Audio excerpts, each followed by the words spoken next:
What actually happens in Nurse Growth Academy's Face-to-Face Intensive OSCE training? Let me walk you through what a week with us would look like. On day one, we don't start with skills, we start with context. Australian clinical culture, APRA framework, and what examiners are really watching you for. On days 2 and day 3, assessment stations.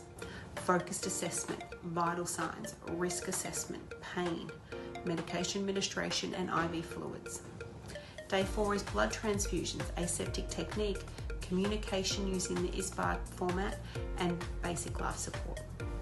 These stations are timed, repeated and with feedback. And then on the end of day 4, you get some time to practice where you decide you need to spend some time based on your own learning needs. But day 5, full mock OSCE. All 10 stations, real exam conditions and one-on-one feedback with our educators. This is 40 hours of intensive preparation that changes how you will sit your OSCE exam. August intakes are now open. DM us intensive for all of the details.